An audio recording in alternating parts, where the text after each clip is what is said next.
don't know why. All right, here we go. There, I think that has solved the problem. All right, so this week, so much has happened, and we only have an hour, so we can't talk about everything.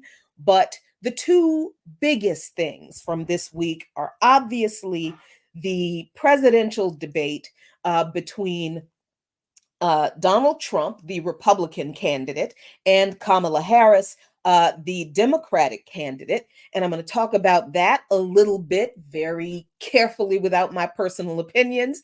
And then I want to talk about the Uhuru3 trial that just ended this week, ended a week sooner than was projected. And the outcome has been a mixed bag. We're going to talk about that a little bit because that trial, even though it did not get the kind of media coverage that it needed to have gotten, there's a reason for that.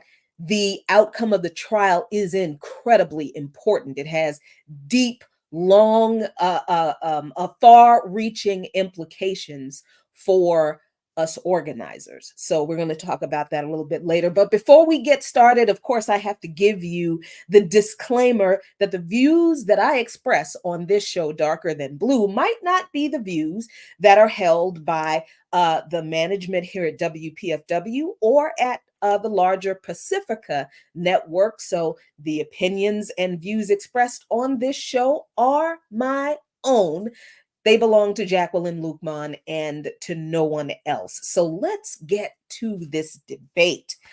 Goodness, y'all, I don't think I need to waste a whole lot of time on Donald Trump. And this is why we organizers generally don't waste a whole lot of time talking about the Republicans because they're obvious, right? The Republicans will always, and they have always just flat out told you who they hate, why they hate them, and what they're going to do about those people they hate. The Republicans have never been secretive, really, about their policies and that they really don't want everyone to participate in this alleged democracy. I bring this up all the time. The fact that Paul Weyrich, Weyrich, who was one of the co-founders of the Heritage Foundation,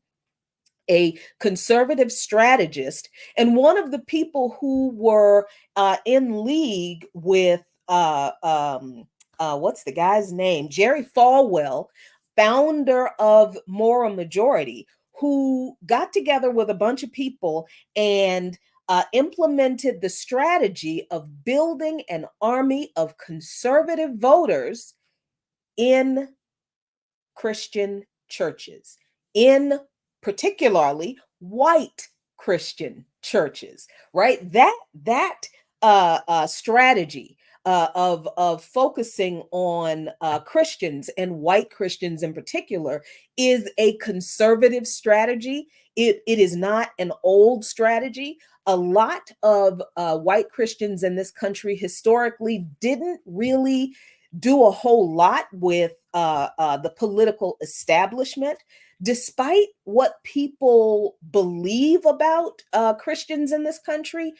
For a long time, with the exception of Christians expressing their racism, white Christians, I mean, expressing their racism and expressing opposition to like the end of slavery, the advancement of civil rights, legal rights to the formerly enslaved, any kind of normalization or acceptance of the formerly enslaved as equal to them in this society. Obviously, for those of us who pay any attention to history, our history, and the history of struggle in this country in particular, we of course remember that a lot of white Christian churches were very vocal in their opposition to civil rights legislation, to desegregation in every aspect of this society. And yes, it's true, it wasn't all white Christian churches, but we've seen plenty of newsreels, news footage, newspaper articles, and historical documentaries, all kinds of stuff where we see white Christians standing on their gross racist and very wrong interpretation of this separation of the races that they claim is in the Bible. It's not. As a Christian who actually reads the book, I can tell you it's not in there. The curse of Ham is not in there. It's yeah. So there was a time in this country where white Christians were not concerned about abortion. They were not so concerned about abortion that they would get involved in the politics of stopping other people from having abortions because they did not agree with them. As a matter of fact, abortion was not a huge issue among Christians, white Christians in particular, in this country until the moral majority basically threw everything they could at the wall to see what would stick and what would mobilize formerly apolitical white Christians into this conservative political army that they needed. And they tried a whole bunch of issues. If you remember, decades ago, there was a big brouhaha over, the Christian folks, the white Christian folks protesting the X-rated movie theaters, strip clubs, that kind of thing. It was all the morality panic. And then, of course, there was the whole satanic panic thing that these people believing that Satan worship was on the rise through heavy metal music, through movies, and it was influencing the children's to worship the devil. And yeah, that's the kind of stuff Christians were on, particularly white Christians were on in this country before the moral majority came along. Because before then, most white Christians pretty much just went to church and and individually, expressed their opposition to social change. There was no real nationwide organized movement of white Christians on a particular issue until the moral majority. Jerry Falwell linking up with Paul Weyrich and some other white conservatives who literally went into these white churches with the organizing strategies that they stole from the left, folks.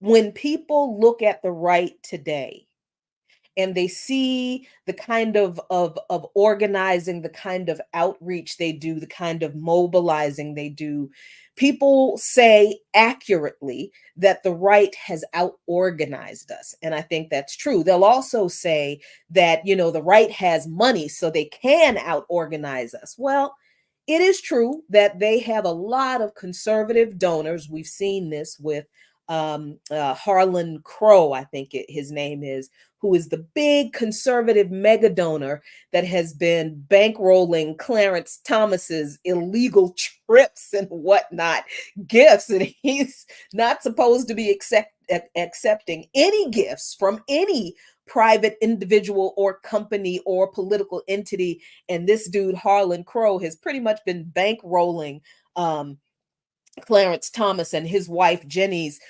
vacations. They get gifts from this man. He gives them money. All illegal, not supposed to be done by a federal employee at all, and certainly not someone who is a Supreme Court justice. But and we learned about all this from the Washington Post, the big old expose that the Washington Post and ProPublica did about Harlan Crow. So this is not information I am making up. I'm not disparaging Clarence Thomas. It's just the truth. Right? So the idea that the right has a lot of very rich and very generous mega donors. Oh, that's absolutely true. Yeah, I think that's absolutely true. I mean, all you have to do is look at the National Football League. All right, since it's football season. All right, and a lot of us are tuning in to football to tune out to the rest of the world.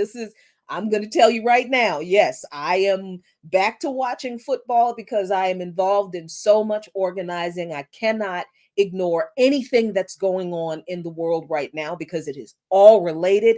It is all connected to us. It is all going to affect us in one way or another, and all of it's going to be negative.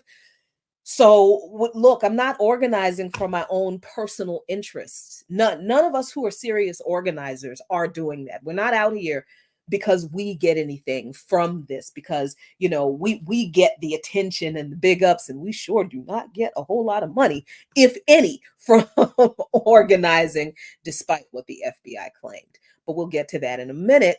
No, we are out here organizing. I am out here organizing for everybody, to save all of our lives, because humanity is on a path to extinction.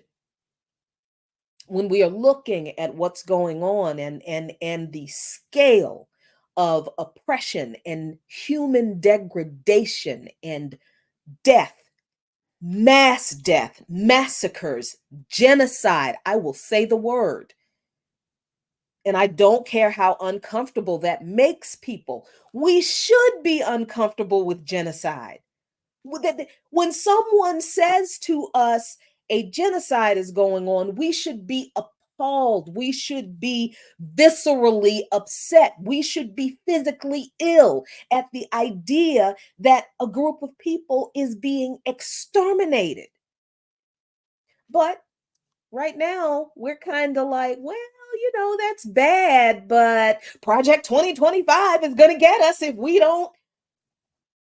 So it's interesting to watch people kind of um become unhinged about a concept paper, I guess, of the GOP's 50, 60-year plan, because Project 2025 is the contract with America. It is what was the other, the thing that preceded Project 25? Every few years, the Republicans, the GOP, the conservatives, they put out their meeting notes about what they want to do to people they don't like in this country.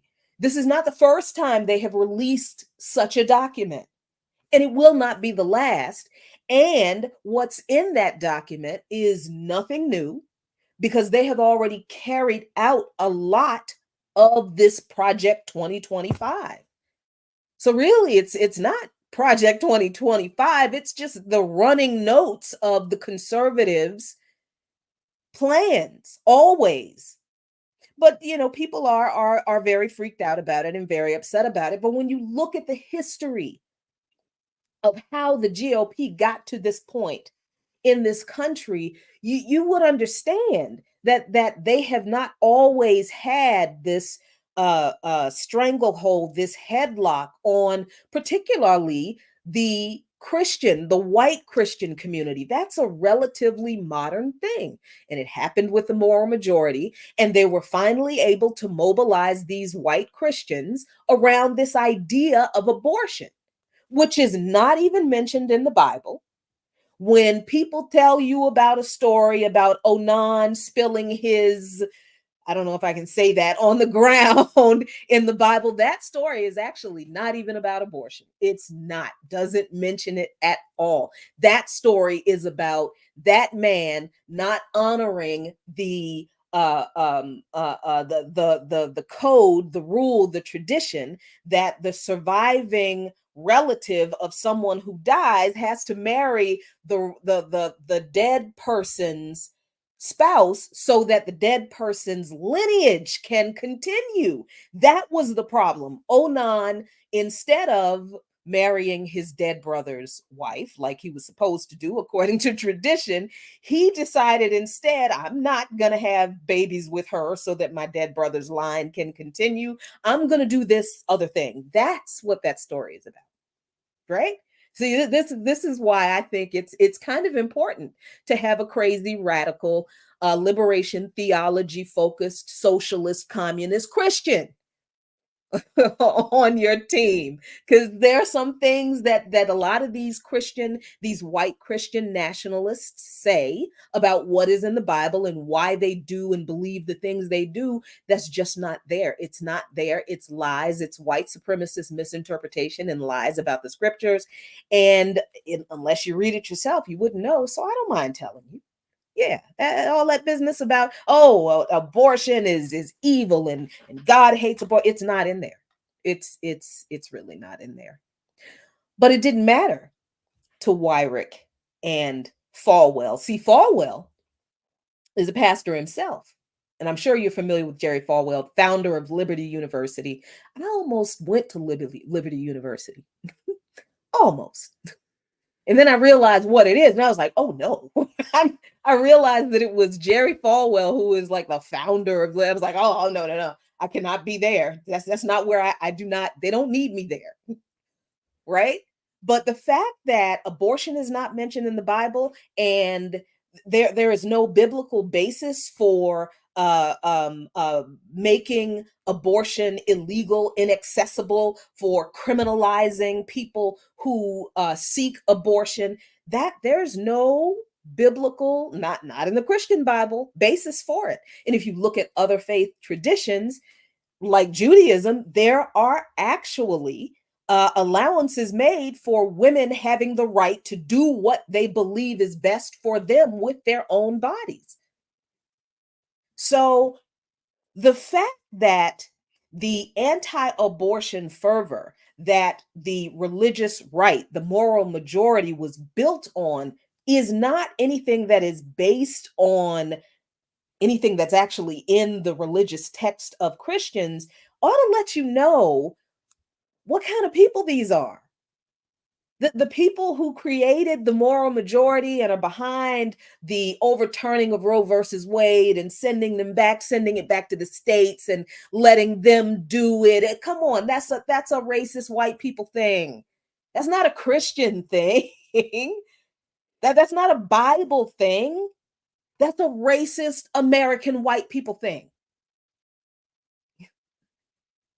And the idea that um these folks have always kind of been focused on this issue, it's not true. But the political apparatus of the conservative society has always, always wanted to address the changing attitudes and beliefs and mores of this society as it modernized, right? Because that's what all societies do. All societies change as time advances. As time advances, society advances.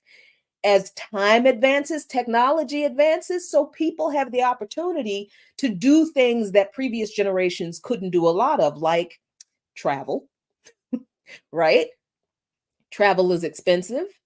It's difficult for poor people to do still when you live in a capitalist country like the United States, where you might be able to get an airline ticket to another state for a reasonable price if you reserve early enough. But if you want to go to another country, oh no, you need a passport. That costs money, and then you might need a visa, and the application for that costs money, and then maybe you need shots to go to certain, and then that costs some money. So yeah, poor people, no, they have a hard time. But see, we also have the internet. That's the advancement of technology as society advances, and through the internet, if we cannot travel, we can actually use the internet to learn about other countries and other beliefs, other religions, understandings of things that we have a limited exposure to. The internet can be helpful with that kind of thing, right? And that's good. That's a great thing. With the advancement of time should come the advancement of society in different ways, because that's what progress is, isn't it?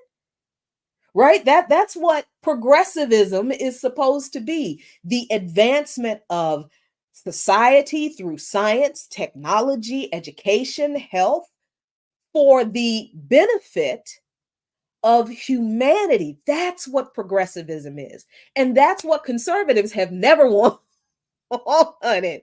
Conservatives have never wanted society to advance past, I don't know, 1956.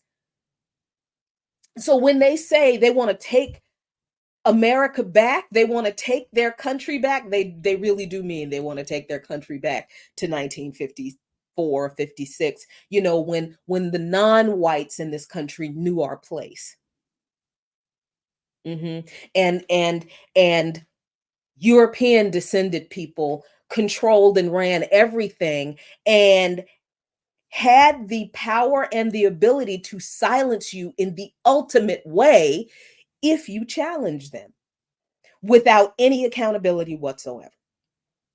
We know how many centuries that went on in this country. And the fact that at least on paper, right? At least according to the letter of the law, because the spirit of the law has not quite worked out the same way, but at least according to the letter of the law, that kind of stuff is not supposed to be allowed to continue. But as we're going to see in a minute, it has, but in a different kind of way. But that's also not new. But you know, the debate was very interesting, or shall I say, the response to the debate has been very interesting because nothing Donald Trump said was like a surprise, except for the immigrants eating cats and dogs. Now that was vile and disgusting, and even for him, that was a level of racism that was kind of shocking. Even for Trump, I'm going to admit it, even for Trump, I was kind of shocked that, like, wow, you really stood there and dug deep for that racist piece of trash, because that comment was absolutely racist. This whole idea that the other group of people, the others are coming here and that they're cannibals. That's what that is. That's what that was. That is what that was the equivalent of uh um the Catholic Church, the Pope, the Europeans saying that indigenous people were savages. That's why they needed to be either converted at the point of a gun to Catholicism, or they needed to be exterminated because they refused to accept Catholicism, right? That joke, quote unquote joke that he made, and for him it wasn't a joke. He was serious. And you know, people making the cat memes. The one that was really funny to me was Alf, because Alf, if you remember the television show, and some of you are far too young to remember the television show Alf, but it was an NBC television show that should not have been as popular as it was because it was just the stupidest idea. But it was really funny. It was one of my favorite shows about an alien, like a literal alien from space, whose name was Alf, who on his planet they ate cats. It was like a delicacy. Don't ask me why there were cats on another planet. It's Hollywood. I don't. This is why I don't work for Hollywood, because I need things to make sense. But but that meme, the meme of Alf with a cat on a sandwich or a hoagie bun. Okay, that was funny because that was the only context in which the person or the character in the meme actually is an alien, but a real alien. All of the other weird memes about cats and dogs being eaten, it was just kind of making light of a situation that, while it was the most ridiculous thing I think that man said all night, and he said a whole bunch of ridiculous things, and I think it was the most ridiculous thing I have heard him say in a while, to the point where I was kind of shocked, like, wait, he said it twice? He did. Um, the jokes about what he said have not been cool because people have dismissed the racism behind what he said. He's calling immigrants savages. He's calling them cannibals. And just the little through line from the white conservative Christians and their messed up views about things. Remember Pat Robertson a few years ago when the horrific earthquake hit Haiti. Remember what he said about Haitians, about the reason the earthquake happened, because they practice voodoo. Remember that?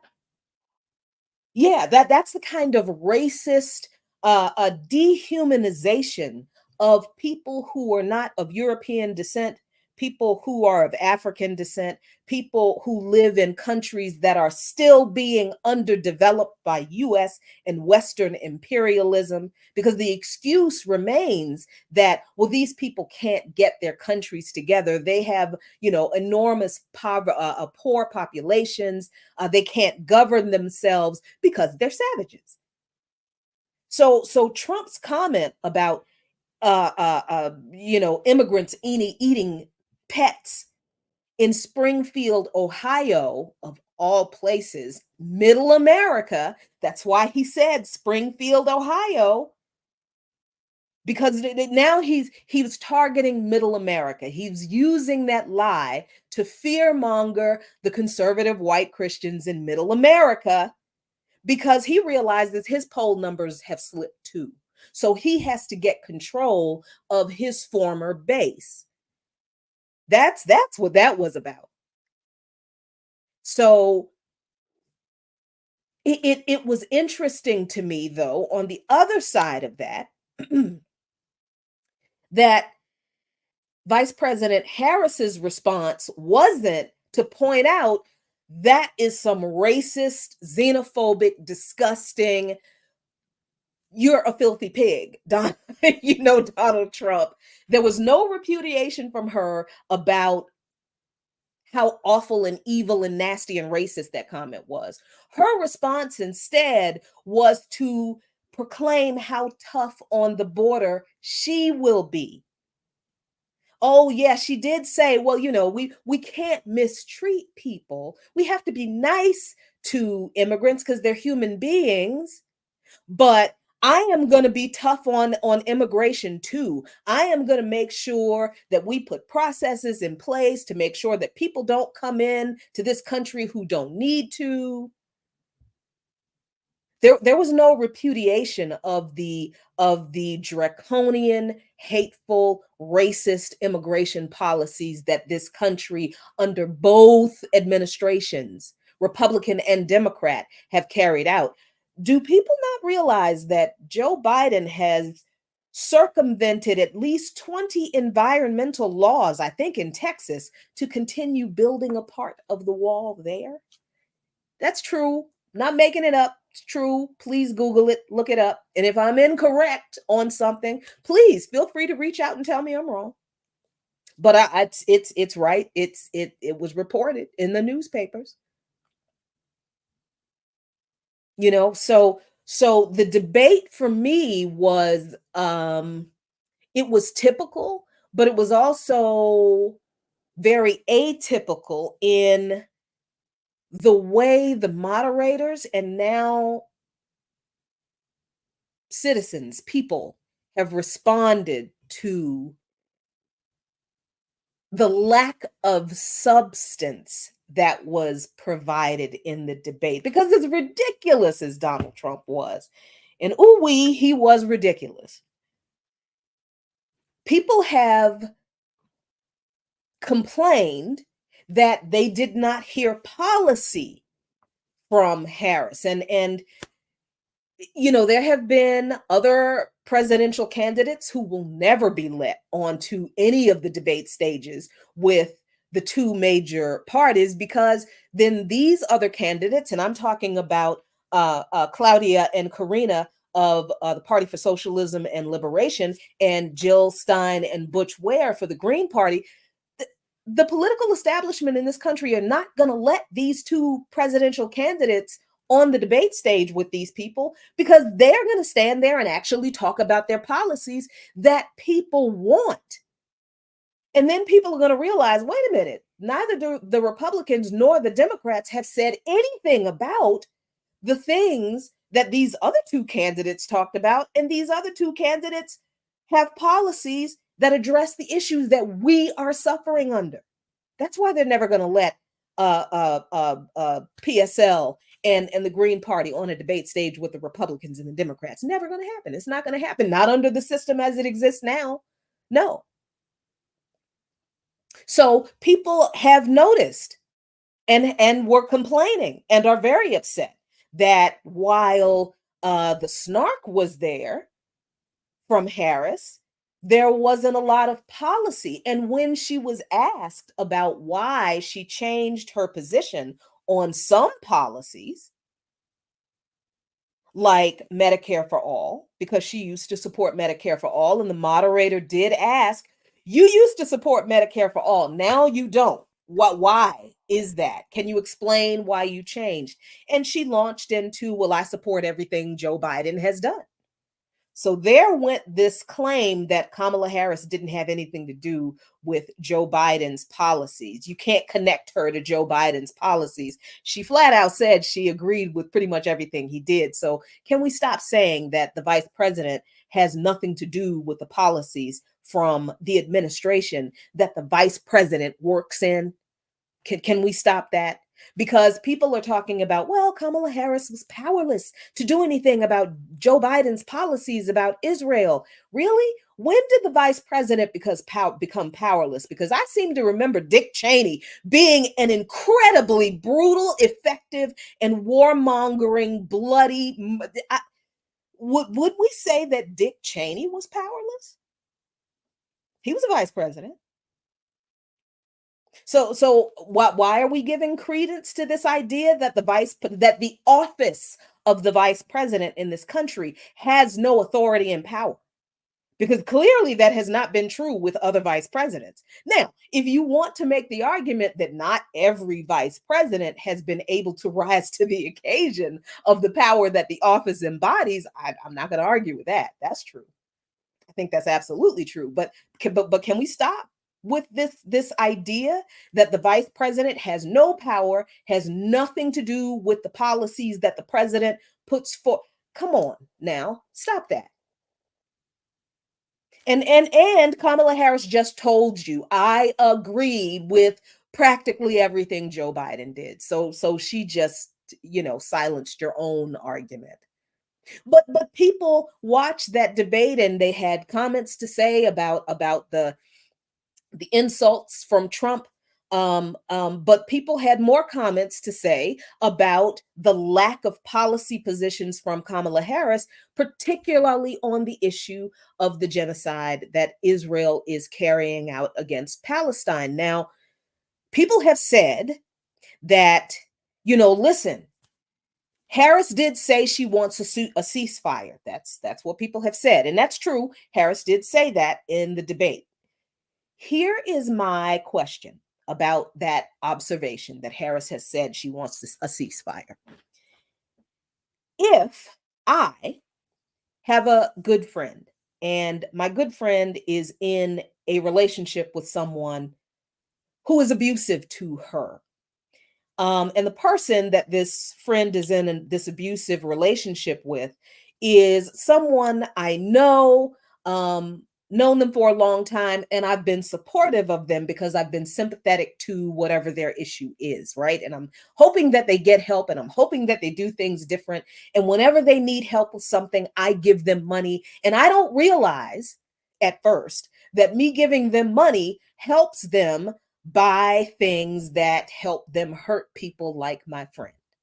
At first, I don't know this, and I think that something else is going on. I think maybe my friend is being a little bit weird with my other. Do you see what I mean? But then when I realized, no, wait, every time I give this man money, he goes off and buys some weapon, and he uses it against my friend. If I continue to give the abusive friend money to buy weapons to hurt my other friend with, what difference does it make if I tell my abusive friend, I need you to stop beating my friend up? Stop that. Here's $80. Did do you Do you understand what I mean? How am I supposed to believe that you want a ceasefire when the person or the entity that is carrying out the genocide is going to continue to get weapons from you?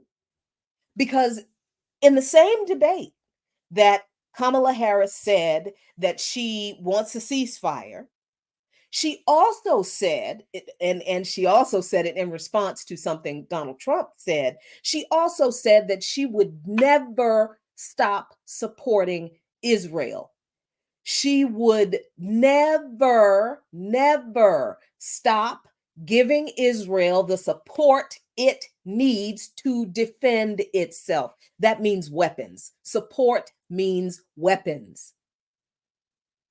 So, how does someone who just told you that they are going to keep giving the abuser weapons, how are you supposed to believe that that person actually wants a ceasefire? They don't. They don't, and I don't understand how people are able to, I don't even know what to call that.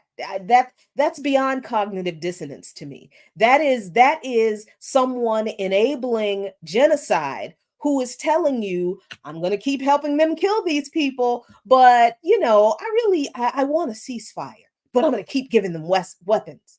But I want a ceasefire. Oh, do we need to send them some more weapons? They should really do a ceasefire. Oh, are they asking for more weapons? And the lies about Hamas atrocities on October 7th were also repeated by Harris in that debate. It has been debunked over and over again in plenty of publications, even the New York Times, where the lie was originally published. They have even had to admit that the person who made those claims and wrote that initial article making those claims did not have a substantiation from anybody for any of those claims. And investigations have been done by multiple entities since then, since those lies about Hamas rapes and Hamas throwing babies into ovens and Hamas beheading babies. None of those things happened. And it has been proven repeatedly that none of those things happened. Explain to me how a presidential candidate does not know that those things have been debunked, but continues to repeat the lies that have been debunked. As despicable as Donald Trump is, he didn't even do that. Yeah, he made up another terrible lie about people eating pets, but so I am not sure what people saw when they watched the debate. I'm not sure what they heard when one of the presidential candidates blatantly, just without any hesitation, said, I am not going to stop giving Israel the support they need to defend themselves. And I wish people would finish the sentence. Defend themselves against what? Against whom? The people that they have set up an apartheid system against, who they have enclosed in the largest open air prison in the world, who they are imprisoning for no reason. 10,000 Palestinians just since October 7th have been imprisoned in response to people struggling against illegal occupation and theft of their land and homes are fighting against. That's the rest of the sentence that politicians in the United States, Republican and Democrat alike, do not want to finish.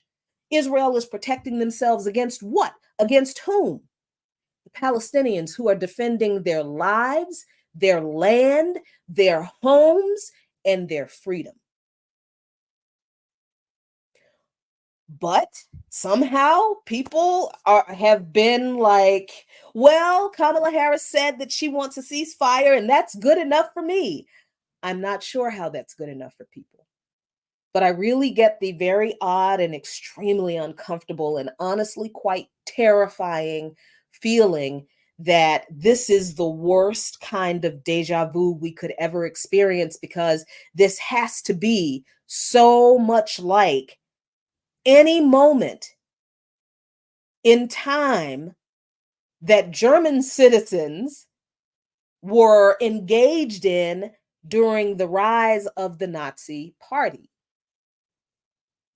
You know how people are like, oh, if I were alive during slavery, I would have done blah, blah, blah. If I were alive during the Holocaust, I would have done blah, blah, blah. You know what? We are seeing exactly what people would have done were they alive then, right now. And right now, we are seeing why those things happened. We're seeing why and how an entire nation allowed slavery to happen. Not only allowed it, participated in it, benefited from it. And Jim Crow and convict leasing after that. And discrimination and racist police terrorism and lynchings after that. This is how an entire country went along with it. You wonder how genocides of the past happened. You wonder how the Nazi Holocaust happened. You wonder how the do you wonder how King Leopold was able to murder 10 million Africans? Oh my gosh. This is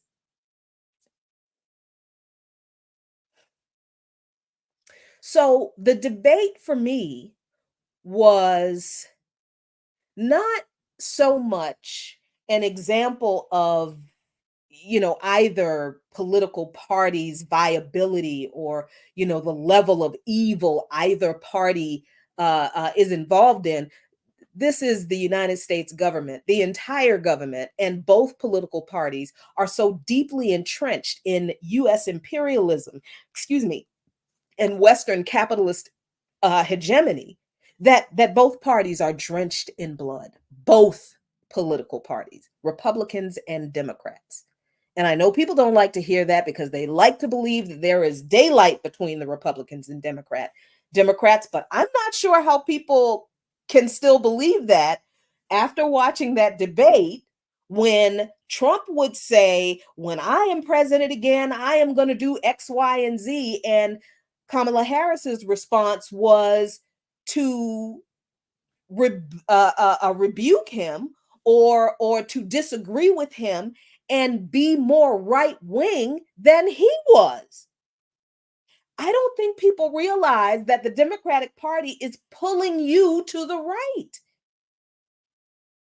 Everything that was said in response as a rebuttal to Donald Trump and his terrible GOP policies were more to the right than the GOP policies.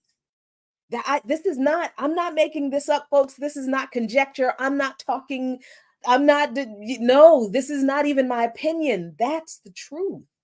And I don't think people realize what the Democratic Party is doing to its base. They are pulling you all to the right. The GOP is the far right in this country. The Democratic Party is the right wing. They are the center right, if center is actually accurate. And after this debate, I'm not so sure. But they're definitely not a left party. The left parties are actually being kept from you. You are kept from having access to the actual left parties. The Green Party, the Socialists, the Libertarians, they're another, that they're a right-wing party. This is why nobody bothers with the Libertarians, by the way. This is why nobody sues to kick the Libertarians off the ballot anywhere in this country. The Democrats always sue to kick Green Party candidates off the ballots in states, like they just did in Georgia, like they did last year, last election in Wisconsin, in New York State, and there was another state that I can't remember. But they're doing the same thing again. They tried it again in Wisconsin, tried to sue to kick the Green Party off the ballot in Wisconsin. They lost. As soon as the Georgia Secretary of State, who is a Republican, approved the Green Party to be on the ballot in Georgia, the Democrats swooped in the very next day and filed a lawsuit to kick the Green Party off the ballot. Do you want to see Karina and Claudia and Karina of the Party of Socialism and Liberation on any of these debates? Do you? Oh, you do? You're not going to, because the Democratic Party, neither the Democrats nor the Republicans want them on the debate stage. Because anytime Donald Trump can call Kamala Harris a Marxist and get away with it, and we actual Marxists are insulted because we know doggone well that's not true. Nothing she said was Marxisty. Nothing she wants is Marxisty. Nothing the Democrat, they're not Marxists. They don't want universal health care. They don't want guaranteed housing for all. They don't want a guaranteed job. They don't want a guaranteed a minimum wage of $25 an hour or more. They don't want universal basic income. They don't want government guaranteed environmental protections. That's that's leftist policies. Those are leftist policies, y'all. Neither the Republicans nor the Democrats want any of those things, but you know who do want the people want those things. And this is why it is important that in this electoral season, I believe it is my job not to talk so much about the Republicans and the Democrats and who they are or are not, but it's my job to talk about the fact that you do have a choice in who to vote for. And it is your responsibility to find out who those people are, because the two major parties are not going to let you know. They don't want you to know. They don't want you to have a choice outside of them. Right?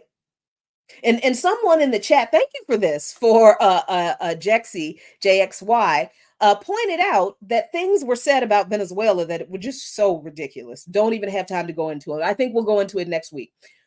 But yeah, they were saying that Venezuela didn't allow third-party candidates yet. Okay, let me say this as a Marxist and a socialist about socialist countries and elections, because this is the lie that is always told about socialism and communism, that, you know, because there's only one party in other countries like China and Venezuela and you know, Cuba and this kind of thing, there's one party, so people don't have a choice.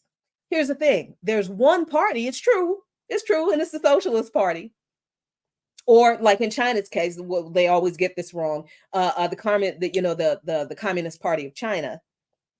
It's true, there's only one party, but there are always a multiplicity of candidates reflecting a range of opinions on policies within that party and their approach to policies.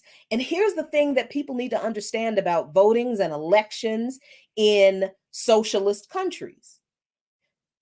It's true, there is one party, but you can actually change the policies in those countries through that party. In this country and in other capitalist countries that are allegedly democratic, you can change the political party, but only between two parties, the Democrats and the Republicans, every 4 years. You are repeatedly denied over and over again, and even more with every election, the ability to vote for a third party. So we might as well say that we only have two approved parties to choose from in this country. So it's not like you have a whole lot of choice. And the Democrats are making sure you don't have any other choice to vote for other than them or the Republicans and maybe the Libertarians. Right? So yes, you can change the political party that controls the White House every 4 years, but can you change the policies?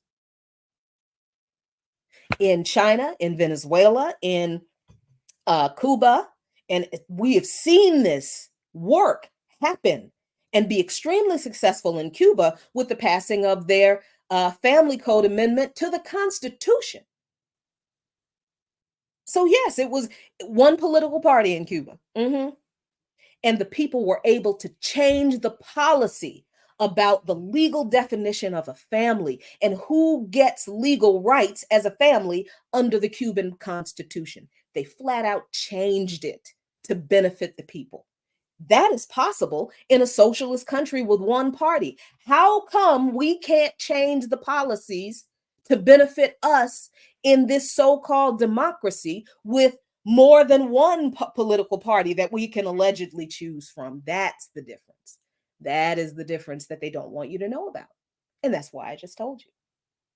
And see, it is important for us, for people like me, for us organizers to do this work, even as we are facing unbelievable repression, but only unbelievable if you haven't been paying attention to history, because there has been a verdict in this Uhuru3 trial, where the FBI under the Biden Harris administration accused Omali Yeshitela, the founder and leader of the African People's Socialist Party and the connected Uhuru movement, which is the white solidarity movement connected to the APSP, accused the three of these comrades, Omali Yeshitela, Penny Hess, and Jesse Neville, two members of the Uhuru Solidarity Network, of being Russian agents.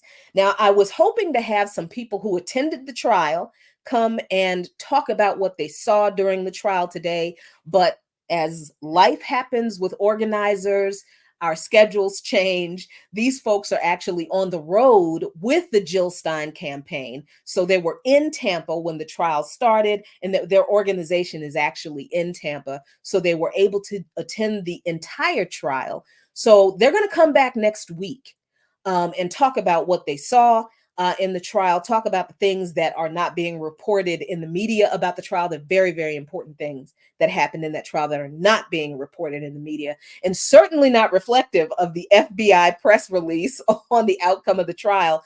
But our comrades, Chairman O'Malley, Penny Hess, Jesse Neville, were found not guilty of being agents of Russia, right?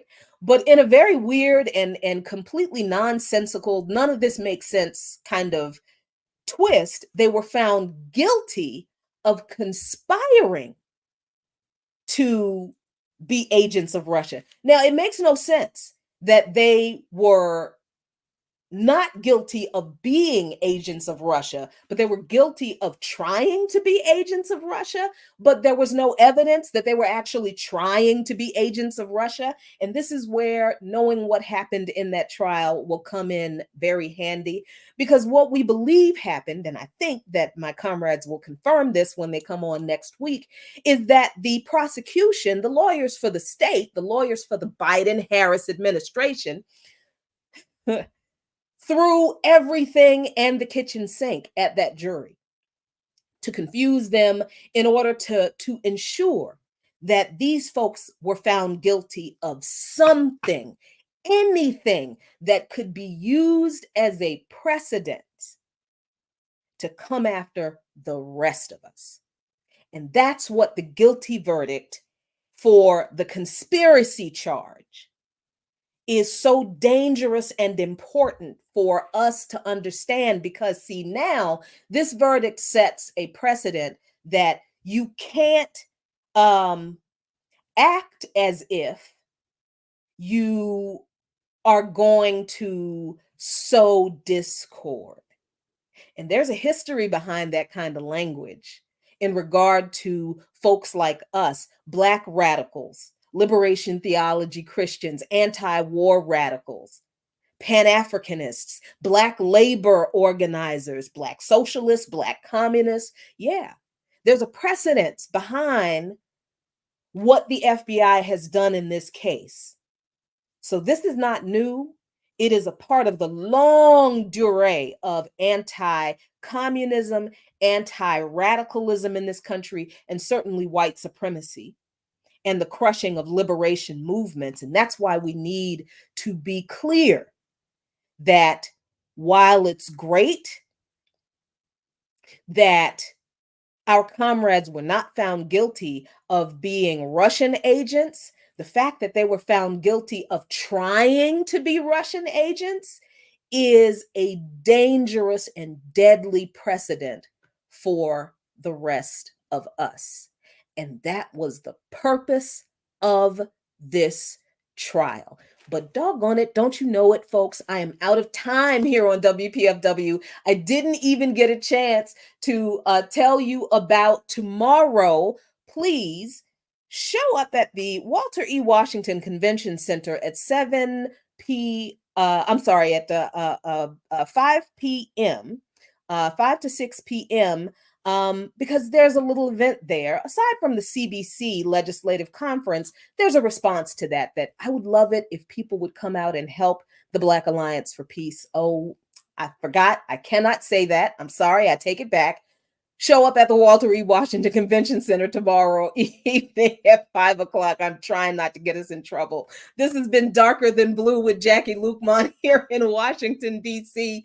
You all on YouTube at Black Liberation Media, stay tuned. You all listening on WPFW. I will speak to you next week where we will talk more about this Uhuru3 verdict. Thank you all so much for tuning in. Peace. As always, be good to each other, be good to yourselves. A luta continua, the struggle continues. But if we keep struggling, victory is certain. Victoria acerta. Peace, everybody.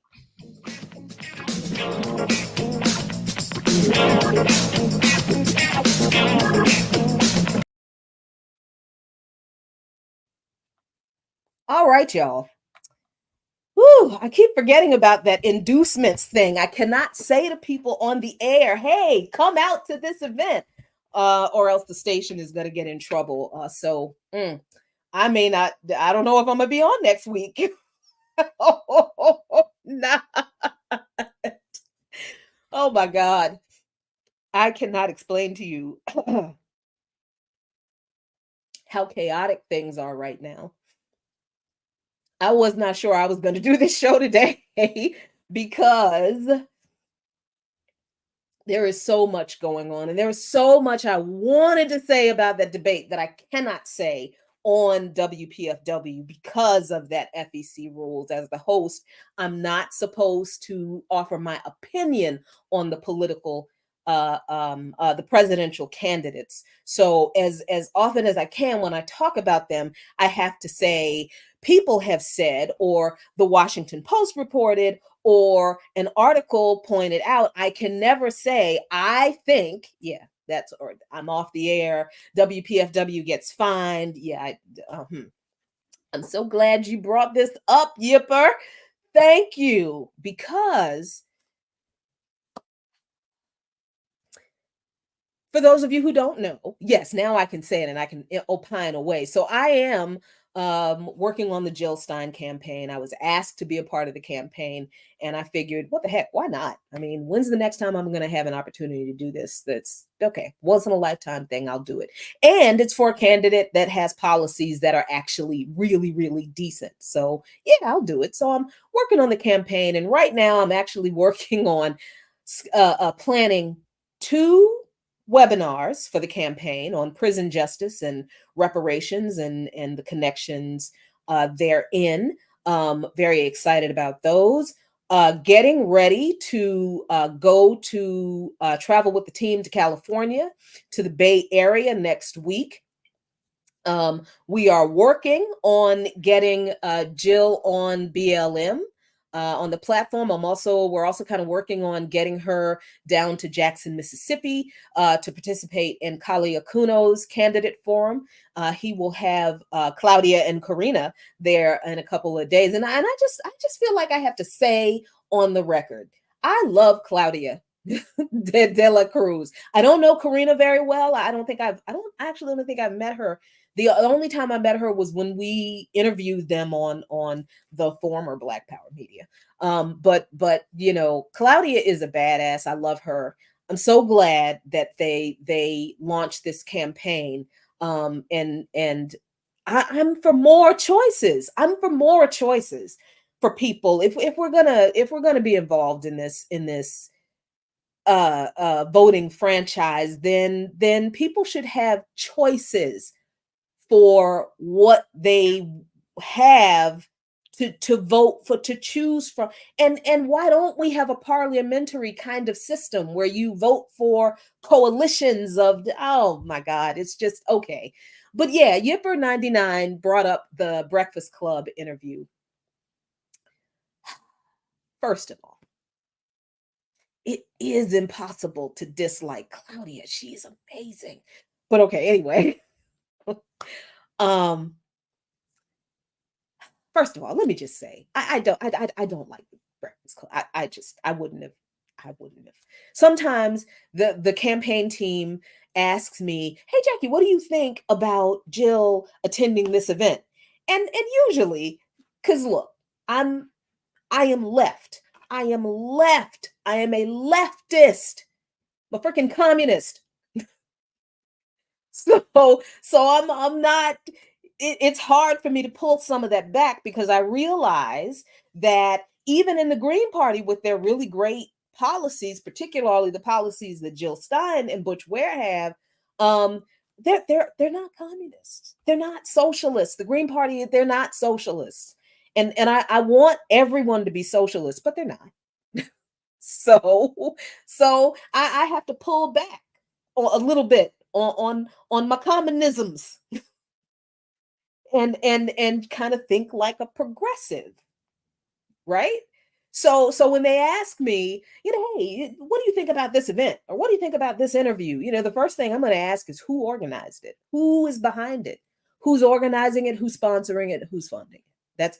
And this is what I do all the time when people ask me to speak at any event. If I have not worked with you before, I need to know who's organizing it, who's sponsoring, co-sponsoring, where's the money coming from.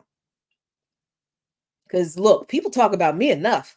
I, I'm, I don't want to give them any more reason to talk about me some more. You understand?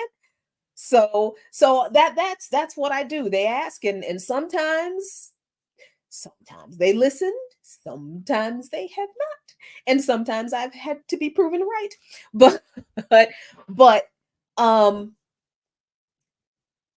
the interview on the Breakfast Club was great, I think. And if you have not seen it, please watch that. You know what? Let me see if I can find it for you. Usually, I don't like to do y'all work for you because you're sitting right there in front of that computer. You can open up another tab, search for that, and that's, you know what? That's what you're gonna do. You're gonna open up another tab right now. You're gonna search for Jill Stein, Butch Ware on the Breakfast Club, and you're gonna pull up that video yourself. Okay, so I thought the interview was really, really good, and it was. There were some things that I had issues, with, because I'm a journalist, so I know when people who claim to be journalists are not being journalists, um uh when they're being partisan. I try not to say biased because the journalists should be biased. Journalists are supposed to be biased toward the truth, right? And anytime somebody a journalist is interviewing is bullshitting, a journalist should be like, that's not true. That's not accurate. I don't think that's what you meant. That's not what you said the last time you talked about. And when journalists don't do that, oh my gosh, it gets on my nerves. So I'm watching this interview. And I'm watching this interview. Thank you, Goddess Crew, because you knew I was coming around the corner down this street. Now look, I have been guilty of mispronouncing Kamala Harris's name because I heard it mispronounced, and I don't think it was intentional, right? It's just one of those names that's like it can go either way. I've heard people with the name pronounce their name Kamala, but also Kamala. It's not. But Angela Rye, when Dr. Butch Ware mispronounced Kamala's name, and I do not believe he did it intentionally, um, Angela Rye kind of lost her mind. And it was like, well, then that's not right. And then it turned into this whole thing with Charlemagne, kind of slapping Dr. Ware on the wrist. Oh, we all need to get beaten up by a black woman. And I'm like, what the? This is silly. This is stupid because none of those people were angry at the fact that Dr. Ware and Dr. Stein pointed out that Kamala Harris did not back away from the administration's position on genocide. She did not. They tried to make a big deal about the fact that, well, she did say she wants a ceasefire. And I go back to my example that I gave in earlier in the show. If you are giving weapons to the entity that's committing genocide, but then you turn around and say, oh, I really want them to stop killing those people. But you keep giving the people committing genocide the weapons to kill those people. You saying that you wish they would stop killing them, that's fucking lip service. It's bullshit. And you know it is. Angela Rye knew this. Charlemagne knew this. What's that other one's name? I can't never remember that other one's name. I can't stand none of them.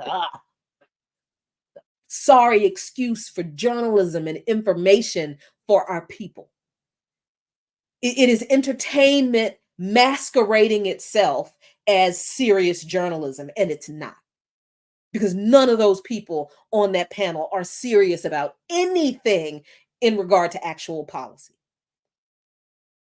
Because they're sitting there, talking about, well, she did say she wants a ceasefire, but then when it was pointed out that she also said she is never not going to support Israel. She will never not give Israel the support it needs to defend itself. She said that. And support means weapons. They were more upset at Dr. Ware accidentally mispronouncing Harris's name than they were at the fact that Harris said she's going to keep giving Israel weapons to slaughter the Palestinians. Those people ain't serious. And why we keep pushing these people on our...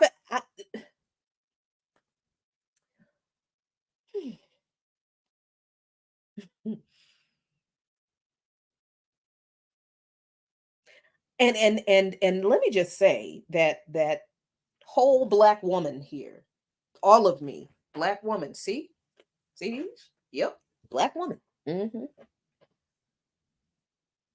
I am offended. I am offended that people are up in arms about, oh, Trump said to her to calm down. Men can't be telling women to calm. She's a genocidaire. I don't care that a man told her to calm down.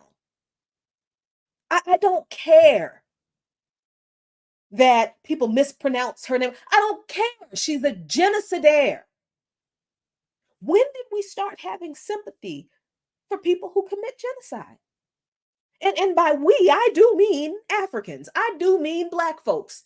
I even mean Negroes, because you look, the Negroes are a whole different. But even the Negroes, y'all don't have no morals either.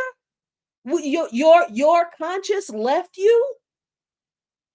Did you go shopping one day and drop your conscience, and nobody turned it in at the lost and found? Would I am afraid of our people right now. I'm not afraid for us. Oh no. Because I really feel like the way people have lost the plot with this election, hyper focusing on this Project 2025 stuff, when a lot of what's in Project 2025 has been going on for at least a decade and certainly has been ramped up in the past 4 years with the help of the Biden administration, either completely agreeing to some of their demands, cutting SNAP benefits for the poor, cutting free and reduced lunch programs in public schools for the poor, flat out closing down public libraries in schools in places like Texas, banning book. What did the Democrats do to stop any of this? What did they do? So, you know, people are making a big deal about the men disrespecting Kamala Harris because she's a woman, or um uh people not giving her credit for her policies, um because she's a woman. And no, it's people aren't giving her credit for her policies because she hasn't talked about any policies. She hasn't talked about any. And Donald Trump disrespected her, said mean, nasty, hateful, misogynistic things about, oh, she's a genocidaire.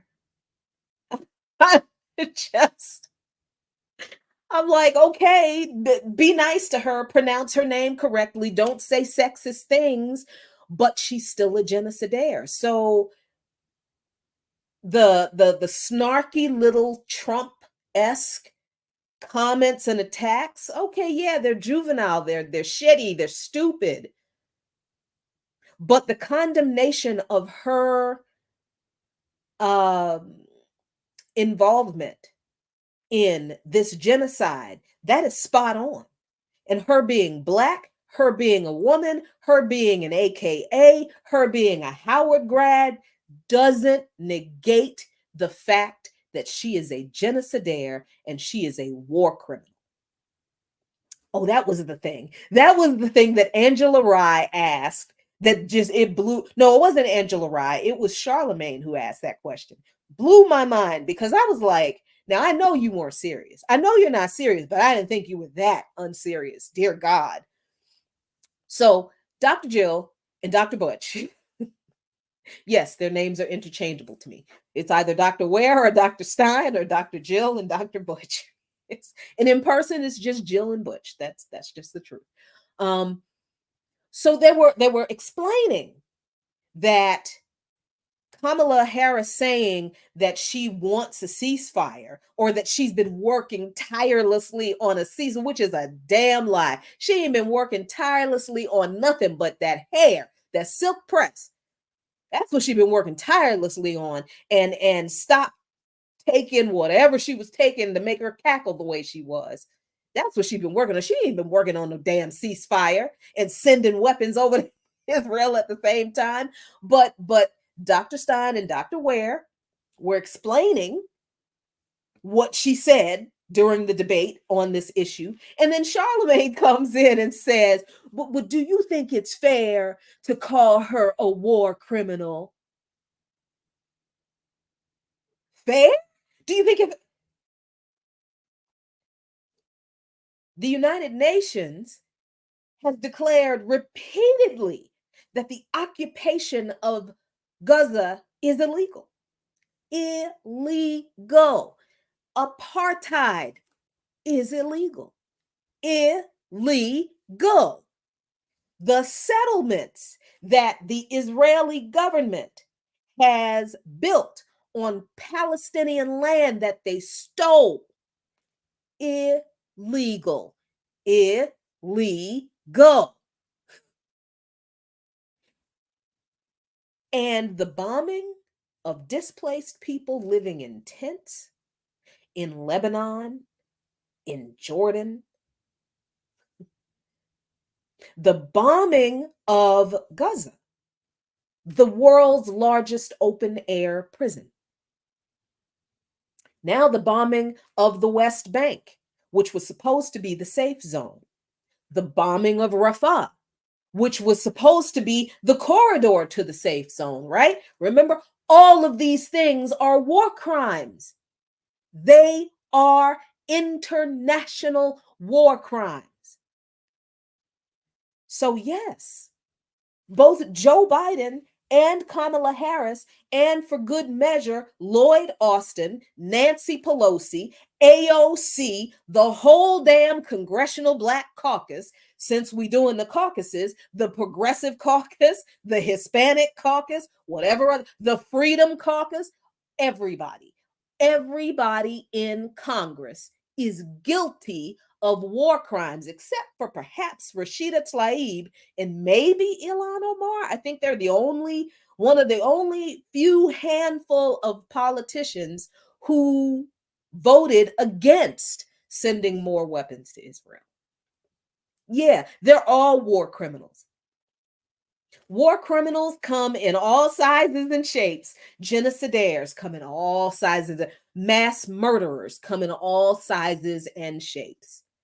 Being a Black woman who graduated from an HBCU and is a member of a Black Greek organization, that does not keep you from being the fucking devil.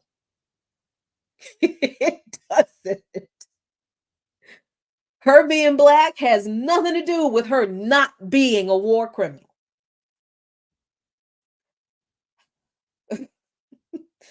I could not believe the level of clownery,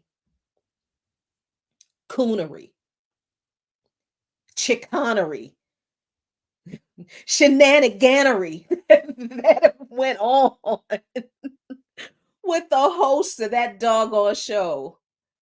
Oh my God. It was it was a good interview because Dr. Stein and Dr. Ware stuck it to him. They just told the truth. I mean, what else are you going to do? It didn't matter what these very silly, unserious people said, trying to give cover to Kamala Harris for things she didn't say, for things she's not going to do. But no matter how much they tried to give her cover and tried to make Dr. Ware and Dr. Stein out to be like enemies of the Democratic Party, and they hate Kamala Harris because she's Black. You know, Dr. Stein hates her because she's a white lady, and you know, Dr. Ware hates her because he's a man, and you know, all of the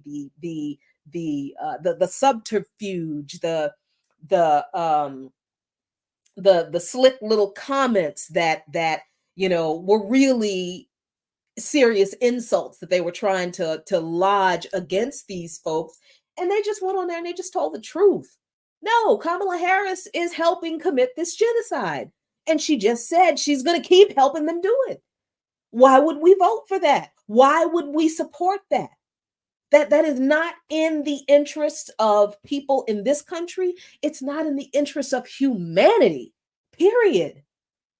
And then they talked about some of the other policies that the Green Party has, that the Stein-Ware campaign have, that nobody could hear about because they weren't on the debate stage to talk about them. And people wanted to hear about those policies, along with the policies from Claudia and Karina. People didn't get to hear any of that. People didn't get to hear that there are politicians out here trying to get on the ballot in every state in this country so people can vote their actual conscience and their needs. Because right now, with the Democrats and the Republicans only on the ballot, and maybe the Libertarians in a couple of states and a few states here and there, that right now people only have the choice to vote for which brand, which color evil, which flavor evil do you want. And it's not even lesser evil. Genocide is not less evil than Project 2025. This is what y'all saying when people point out that the Biden administration and the if it happens, the Harris administration is going to continue this genocide. Then people's response to genocide, you are voting for genocide. People's response is, well, Project 2025 is going to kill a lot more people. People are just like, genocide is not more evil than Project 2025. The 200,000 people plus, because that is an estimation. And that estimation actually came from the Lancet, which is an improvement on the numbers that were originally the estimation, like 80,000 people or whatever. No, the Lancet came out with an article using their own analysis and their own sources, and obviously relying on the sources of the Hamas health services and all of that, the Palestinian health services and all of that. And they're like, no, it's not 80,000. Last month or 2 months ago, when the Lancet first came out with their estimation, they were like, no, it's not 80,000, it's 180,000. And that is an underestimation because we haven't been able to recover the bodies from under the rubble. We can only guess from the records of who the tenants were in these buildings, right? So now that number is 200,000, and that is an underestimation. So we could be looking at 400,000 people slaughtered, and it's not stopping. So that projection, that estimation that I am coming up with, 400,000 by December, if we're not there, that'll be a surprise. Because the only way we don't get to that point is if the weapons stop going to Israel. Because that's the only way a ceasefire is going to happen. Because Kamala Harris is not going to do what Ronald Reagan did. Do you believe that? Do you believe how wild it is that the last time Israel went on a murderous rampage against Palestine, against Gaza, was under Ronald Reagan? And Reagan was so appalled, he picked up the phone, called, which one was it? Was it Yitzhak Rabin at the time? I can't remember which one it was, which prime minister it was at the time, but called the Israeli prime minister and said, stop. Do not drop another bomb. Enough. Enough. You made your point. They shot a rocket at you. And let me be clear about the rockets. We're talking about pretty much homemade rockets and whatever little bit of stuff they can get from Iran. And it's not a lot because there is no port that is not monitored and controlled by Israel that Palestinians can get anything. So we're literally talking about handmade rockets, like rocks wrapped in metal, maybe. Not much more advanced than that against Israel that has weapons manufactured by the United States. The most advanced weapons of war, destruction, and death in the world. And the largest amount of them too. Kamala Harris isn't even going to do what Ronald Reagan did. And Reagan didn't even do what he did because he loved the Palestinians all that much. Reagan did what he did because he was like, you know what? This is looking bad for me. You're making me look bad now because I big upped you. And look at what you're doing. You're not going to do this on my watch. I'm not going to answer for this mess. So Reagan, to save his own skin, picked up the phone.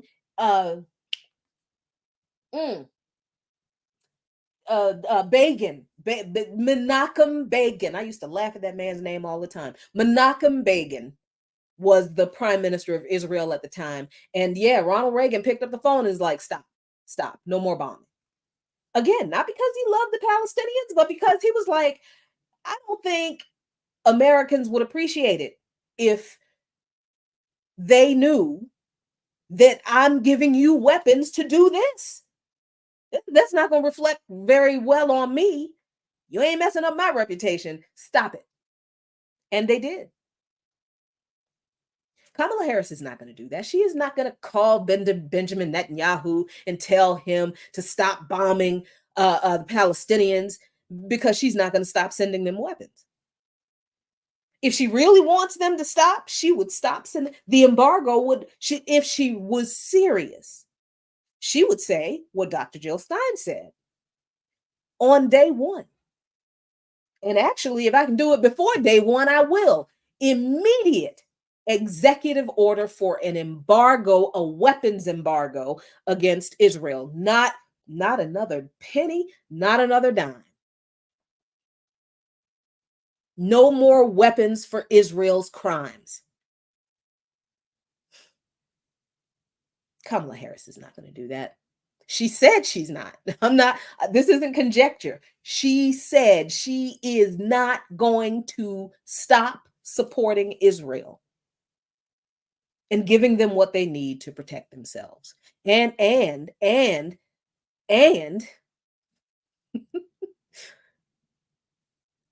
I say that? No, I better not. I'm not going to say that word. Okay, I'm not going to say. I'm not going to call it that. But she also repeated the lies about Hamas, which I'm sorry that the folks on the Breakfast Club, they weren't upset about that either. And that upset me a lot. I was like, how are y'all mad because Dr. Ware accidentally pronounced the woman's name, but you're not mad that she continued to lie about Hamas rapes on October 7th.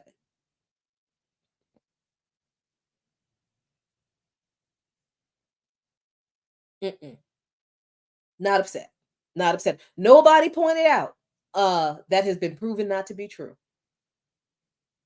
But you know what is true? You know what has been proven to be true? Israel assaulting, torturing, and raping and murdering Palestinian prisoners, Palestinian women, children, and men. That is well documented. And not well documented just recently. That has been well documented for decades. Decades. Nobody on the Breakfast Club crew said anything. Mm-mm. None of those people said anything about the horrific crimes that Israel is committing, war crimes. Oh, yeah, that's another thing. If you aid and abet a war criminal, guess what you are? So it just blew my mind that they were upset that they called her a war criminal. Like, but this is why identity politics is so dangerous. This is why identity politics is so incredibly dangerous to us. Not in the sense of what identity politics really are supposed to mean, that people of different identities always have areas of connected struggle. We are connected to each other in areas of struggle in ways that often we don't think about, but the system sure knows because they're oppressing all of us, different people of different identities, in different ways, but for the same reasons, to exploit us. Mhm. So identity politics as a framework, as it was originally conceived, is a way for people of different identities to connect with each other in our struggles against our unique but connected oppressions. Right? That is what identity politics mean. But the way the racists have decided to use it, and I mean in this instance, the racists on the right and these right wing adjacent racists on the so called left. You know the ones. You know the ones who always talk about, no, we need to talk about class, not race. Identity politics is the problem. Ugh. No, these people have co opted the terms identity politics and turned them into this insult. But what they're talking about is identity reductionism, where everything else about a person, particularly a politician or very often a celebrity, everything else important about a person, their values, their morals, their actions, their words, everything about a person that actually matters is reduced down to the only thing that matters is their identity. So this is not the identity politics that we radicals understand as a framework for connecting different struggles to build a real people's movement, right? No, This is the kind of, this is why we don't listen to this is for the racist white people. They have co-opted identity politics to say this is why we don't listen to the blacks. That's really it. That's pretty much, do you want the blacks telling you what to do? That's what identity politics means for them. The blacks, if we let them run everything, the blacks are going to have you, doing all of these black things. They're going to have you reading all of these black authors, and they're going to criminalize whiteness, and they're going to make your kids feel guilty for being white. That's what the racist white people mean when they talk about identity politics. That's not. But folks on the so-called left, the so-called liberals, for them, identity politics is just identity politics is black girl magic. It is voting for the imperialist, it is voting for the genocidaire, it is voting for the war criminal if it's a black woman. Right? It is valorizing the identity of the person and making that the focus of your support, and ignoring everything else about that person that makes them a fucking threat to humanity.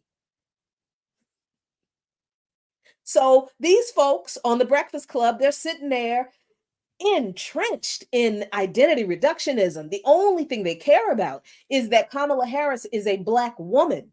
It doesn't matter to them that she is a black woman who will be the genocider in chief after the current genocider in chief, her boss.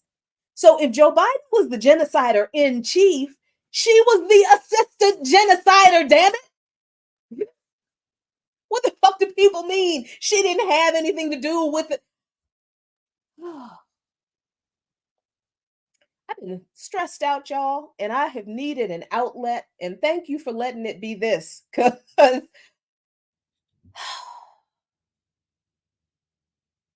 again, I cannot figure out, and I'm not ignoring y'all's comments. I'm just trying to get all of my stuff out. I'm just trying to get it all out so I can calm down and have my chicken wings in peace later on. Because I had to get some Yum's chicken wings because I was very desperate and I was feeling very, very emotional and unloved yesterday. And Yum's chicken wings are love. Yes, they are. Yes, and Uncle Nearest had to get a new bottle. Listen, I there are things in life that I just realize the older I get, I just have to have. And I don't really care how much it costs. If I enjoy it, I have to have it. Uncle Nearest is one of those things. Yum's chicken wings at least once or twice a month, another one of those things. My nail stuff, I got to get my nails done. Good skincare, yes, those things. Hair did, yes, got to have that. Anyway, yeah. So the Breakfast Club interview, I thought it was good for Dr. Stein and Dr. Ware. And Kamathi says hi. I had to escort him out of the room for the first part of the interview because he was already on some stuff with the fox in the woods. I think the two of them have been beefing. There's a fox in the woods that kind of hangs out, says hi. Kamathi wants to chase him around. Not gonna happen. So yeah, I watched that interview and I just watched the very unserious questions from these folks. And I'm like, this is where so many of our people get their political stuff from. And in the past, that has been a mess. Because remember now, wasn't it the Breakfast Club interview that Joe Biden did with Charlemagne? I will never call him the rest of that name. That Charlemagne did with Joe Biden when Joe Biden, isn't that when Joe Biden said, if you don't vote for me, you ain't black? Isn't that where that happened? So I kind of felt like Dr. Stein and Dr. Ware doing this interview on that platform after Joe Biden did that was really good. I would not have gone on the platform. I would not have told them to, but I'm glad they did because, because see, I don't have patience with that. I have to admit this about myself now at this stage in my life. I don't have a lot of patience for a lot anymore. I don't. I think I used to. I think I used to be very accommodating and understanding, or at least I would try to be understanding of where people coming from. I understand. Oh, thanks, Ricky. It wasn't the Breakfast Club. It was the other show. I knew it was Charlemagne. So I knew it was him, but I didn't know which one. But anyway, yeah. But I mean, I don't have I and maybe I'll even out after the election, but working on the campaign has certainly added a level of stress and anxiety that it because it's wild when so I hope that I'm going to be able to get these comrades onto onto this platform, these folks from the community tribes that I met from Chicago, from Tampa, from Milwaukee, folk from Atlanta, folks just all over the place. Hopefully we'll meet some people in California. When we go to talk to these people, we go to talk to the former gang members and their organizations now and their people and the communities they are in, we get mad respect, man. We have been people have been calling us, emailing, texting, hey, can you get Dr. Jill to come to talk to us here? Hey, we're really concerned about. One group of people in Atlanta was like, we really want to know what Jill Stein can do about helping us to free our comrade Chief Malik. I heard that name and I'm like, isn't he on the Jericho movement's list of political prisoners? I go to the list because we had just done our first Curb Fest. Baltimore just did their latest Curb Fest. New York just had that. I was able to take the brothers to the Curb Fest in Atlanta, which was their first Curb Fest. They had never heard of Curb Fest. They did not know that anybody was working on freeing political prisoners. They didn't know. Because you have to understand, these are people who are so far outside of the mainstream of society that politicians don't talk to them. They don't come and talk to them and hear what they're interested in, what they're concerned about. And when these people, the first thing they said was like, look, our comrade, our leader, our minister, Chief Malik, has been behind the walls. We're trying to get him out. We're trying to free our brother Imam Jamim Alamin, Alamin. And I'm like, I know these people. I know who they are. And then I tell them about Curb Fest, and I tell them about the Jericho movement, and I show them the website, and I show them the video from our Curb Fest, and they're enthralled. They're just like, what? Y'all are doing this for the prison? They were seriously shocked that we're out here doing this work for people behind the walls. They had never heard of the Jericho. You got to understand, these are not people my age and older. These are not a lot of these folks that we talk to are the new generation of the members of these organizations. Right? These are young bloods. These are, 20, 30-year-old dudes. Most of them, there's some sisters, but mostly it's 20 because a lot of them have adopted Islam. Not all,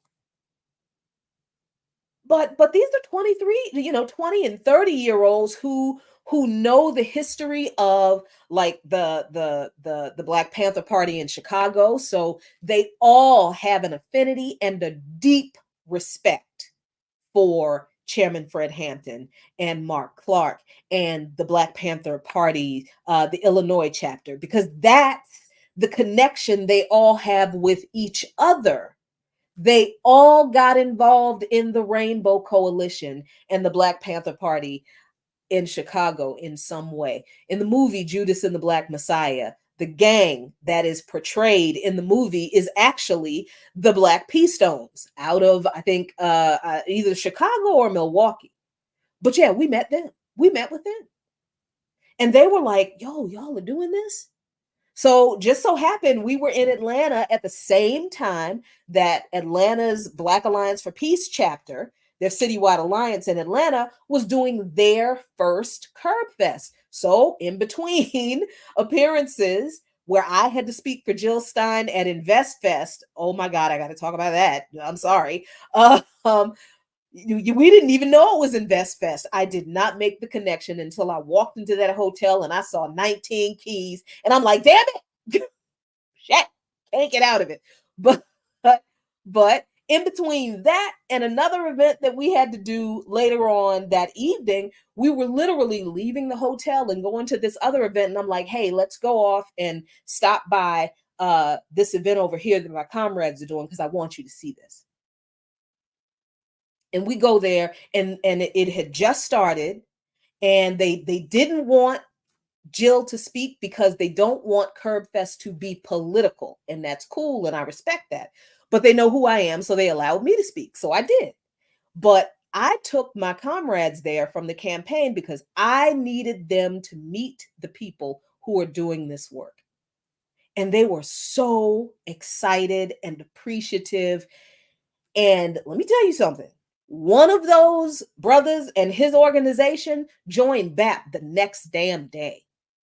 Like we went to the event, uh, um, and like that night, dude was like, "So y'all just do this?" I'm like, "Well, we do Curb Fest every year, and this was our first time. This was Atlanta's first time, and Baltimore's done it on." I give him the whole BAP spiel, and he is just like, "But what else do y'all do?" So I give him the Black Alliance for Peace website, and he's like, "Yo, we need this. We need this. This is what we're looking for."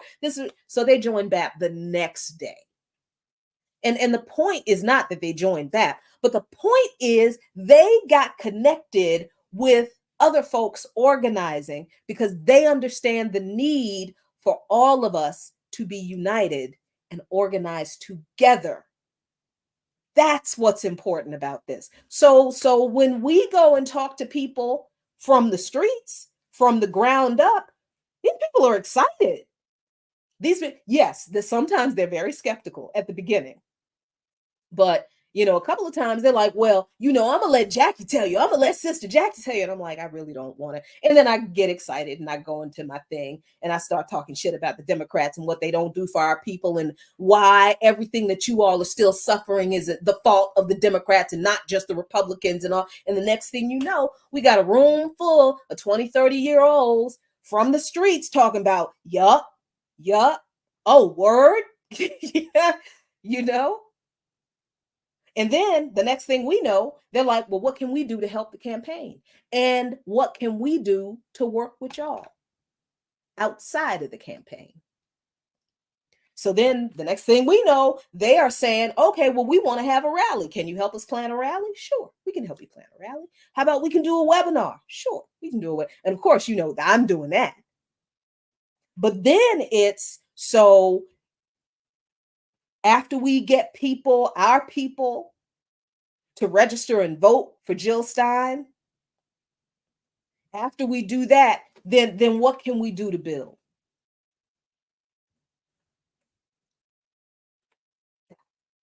That's gold. That's why organizers do what we do. It is to organize the people, the masses. So watching that Breakfast Club interview is like, this is the Breakfast Club is the exact opposite of organizing. It is a platform for conveying democratic, liberal, neoliberal propaganda to the masses of Black people. There is no analysis. There's no examination of the contradictions within this system and what it does not do for us. It's just, hey, we've got a presidential candidate from the Democratic Party. Let's celebrate because it's a Black woman. That's it. That's it. And actual policies, that would benefit human beings, actual policies that would improve the lives of the most vulnerable people in this country, they don't want to hear about that. Because that's what Dr. Stein and Dr. Ware brought to the platform. What they would do for the people were they to be elected. They didn't want to hear about that. But every time we go on the road, we get in front of a bunch of people who don't know us from Adam or Eve, and are willing to listen to what we have to say because we made the effort to come out there to talk to them. And who else does? Nobody. So that's why I've been involved in this whole political thing. Because see, the election is November 5th. And on November 6th, people still going to be poor. On November 6th, this genocide is still going to be going on. On November 6th, people SNAP benefits still going to be cut. On November 6th, them libraries still going to be closed. Them books still going to be banned. The right wing still going to be advancing. Because you know they have out organized us using our own tactics, right? Yeah, yeah, they have. And I know they got a lot of money, but it's not just the money that has helped them. It is their unity of purpose and the fact that they were willing to go into the churches and whip up these white Christians. And here we are on the left. That's another show.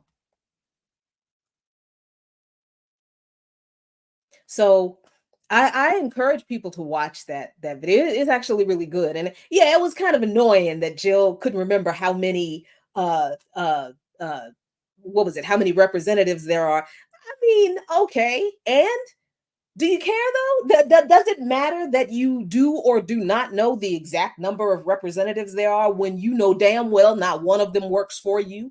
I don't care.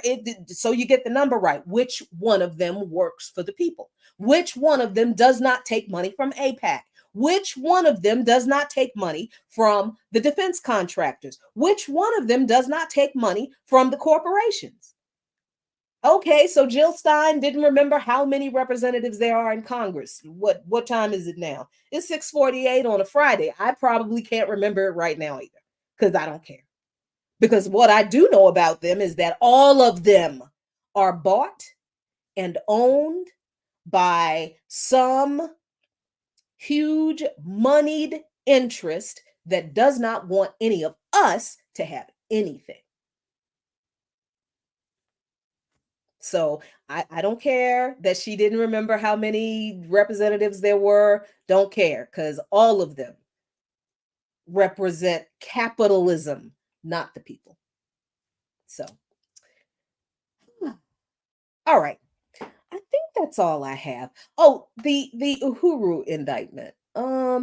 Yeah, I was hoping because my comrades are still on the road. They're in Detroit for some event, for some events for the campaign, and we're all gonna be together in California, out in the Bay Area next week. So everybody's flying out to California, where hopefully I think we're going to be out there for like 5 days. I think 4 or 5 days. If I don't get to a beach in California,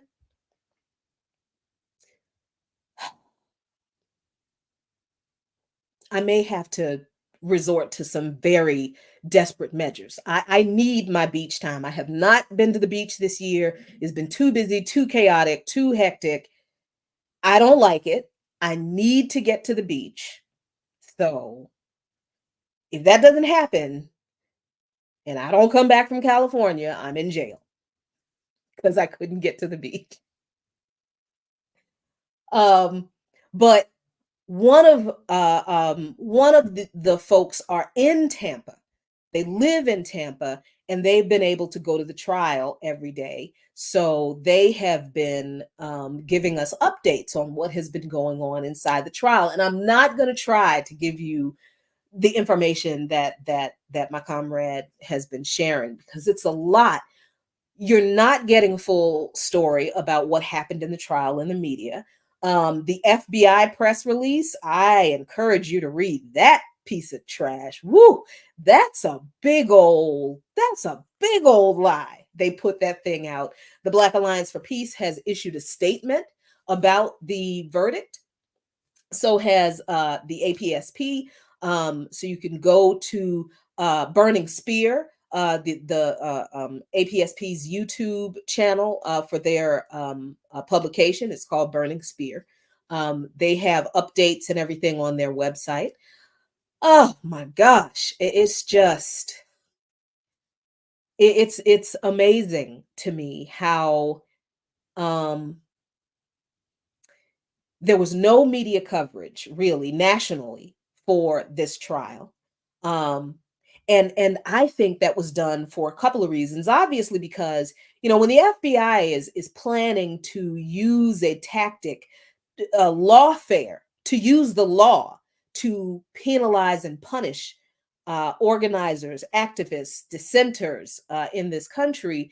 Of course, they don't want people to know what they're doing. So yeah, they're gonna tell the media, "Don't come down here. Don't try. This is a little thing. You don't need to be there. No, it's okay. It's okay. Da, da, da. You got more important things to cover. No, no, no, it's okay. Nothing to see here." And then,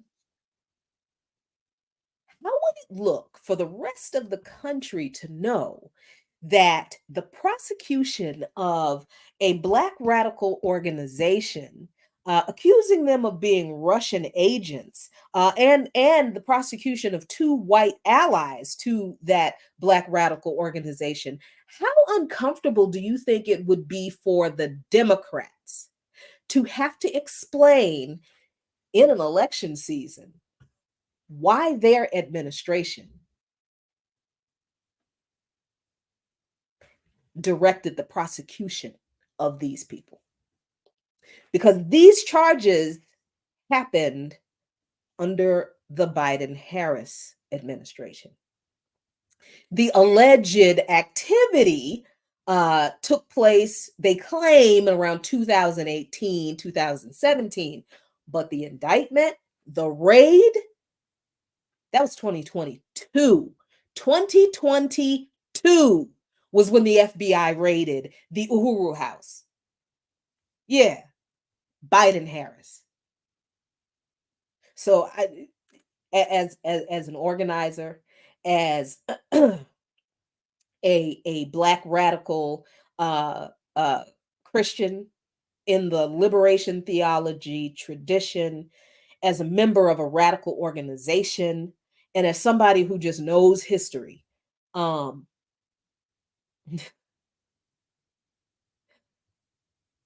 the targeting of these folks by the Democrats is the continuation of the second religion in this country, which is anti-communism and anti-radicalism. But it's also another example of the Democrats silencing their opposition, silencing their critics. Because, of course, we radicals understand who the Republicans are. They tell you. The Republicans don't keep anything they do a secret. They just come right out and tell you. But the Democrats lie all the time about caring about the people. We understand how the people are hurting. We don't like that this is being done to this group of people. And then they do nothing to protect people, to keep people from being harmed, or to fulfill the promises they made to get people to vote for them in the first place. So here Joe Biden is the Biden administration, Biden Harris, Joe Biden and his second in command, Kamala Harris, knowing full well that the FBI is going after these folks. Because all of this is a part of the continuation of this Russiagate bullshit, right? Because Russiagate was profitable for the Democrats. It gave the Democratic Party a scapegoat to explain away why Hillary Clinton lost an election a rancid and rotting dog carcass could have and should have won. Because how do you lose to Donald Trump? So Russiagate is not dead. This trial and the resulting conviction, which was a split conviction, they were found, and this is the weirdness of it. They were found not guilty of being Russian agents, right? Because that was the indictment, that they were indicted for being Russian agents, for being controlled by the Russian government, doing the bidding of the Russian government in regard to local elections down there in St. Petersburg, Florida. That's what, yeah. They were found not guilty of being Russian agents. Understood, this was a jury trial, and the jury, after seeing all of the evidence, said, well, they are not Russian agents. That's not what they didn't do that. That's not what they did. But somehow they were convicted, they were found guilty of conspiring to be Russian agents. That makes no sense. How are you guilty for conspiring to do something that you're actually not guilty of doing? Makes no sense. And it didn't have to make sense, because all the FBI needed to do, all the Biden Harris administration needed the FBI to do, was to find them guilty on something, anything that could be used as a precedent to come after the rest of us. And that's what this guilty verdict does. The conviction on conspiracy. Conspiracy is such a loose, nebulous term. It can mean anything and everything. It's almost like RICO charges. You see how that's connected to? Yeah. Conspiracy charges by the exactly like RICO charges. It can mean anything the government wants it to mean. So now that the FBI was able to obtain a guilty verdict for conspiracy, which, I mean, basically it can be just, hey, they talked about working with Russia. Two or more people got together and had a conversation about engaging with Russia in some way. It didn't even have to be that they had a conversation about getting money from Russia and doing what Russia said. And no, it didn't even have to be about that. Nope. It was just they had conversations about Russia. And what it seems happened is that the prosecution threw so much crap at the jury that the jury was probably confused, because the verdict makes no sense, that you're guilty of conspiracy to commit a crime, but then you're not guilty of actually committing that crime. Come on. So what this means is that now, unless if this is not overturned, of course, because it will be appealed, the conviction, the guilty verdict will be appealed. If it's not, then this becomes a precedent for the government to come after all of us for the conversations we have, for talking about the things that we don't like this government does, and the things that we admire that other governments do that this government does not do. Do you understand what I mean?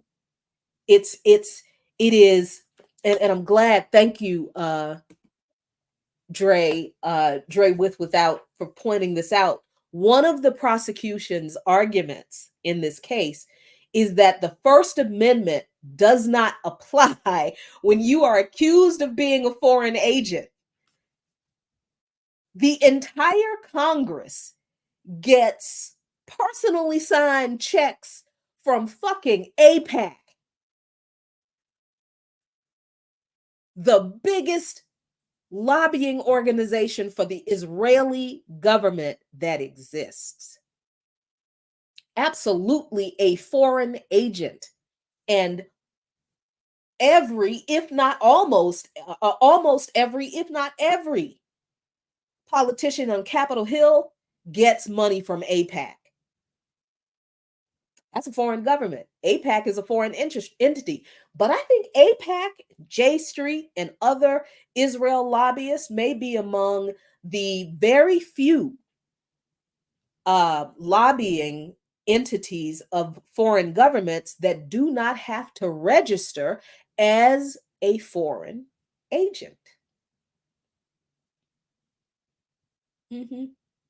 So the whole Congress, all of them people less than 10 miles away from here are getting paid by a foreign entity.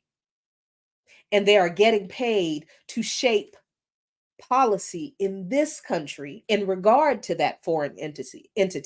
And they can say whatever they want. They can talk about colluding with Israel to send bombs to the country to massacre Palestinians. That's okay. That's legal. That's within their First Amendment rights. Planning genocide, yeah, that's within their First Amendment rights. They have the right to do that, but we don't have the right to talk about the fact that we appreciate that there's a whole Patrice Lumumba University in Russia, that historically Russia has engaged in anti-imperialist struggles on the continent. Not necessarily because they loved Africans so much, but because they hate imperialism that much. Do you understand? So now the precedent is that we can't get together and talk about these issues in regard to other countries. Then we can be accused of conspiring to be agents of foreign governments. This is not new. These charges, these claims of being under the influence of Russia in particular, I mean, they're 1940s, 1950s, the raids of the Industrial Workers of the World offices by the FBI, the Palmer raids by the FBI, um, the prosecution of radical labor leaders like Big Ben Fletcher by the FBI, all under the claim that these folks, our revolutionary radical organizing forefathers and sisters, Claudia Jones, the deportation, the imprisonment and deportation of Claudia Jones by the FBI. All of this, the harassment of W.E.B. Du Bois, the yanking of the passport and the destroying of his career of Paul Robeson, all of this and more, all done by the FBI to Black and other radicals, all under the auspices of they are under the influence of Russia. Like we needed the Russians to tell us that we are oppressed in this damn country.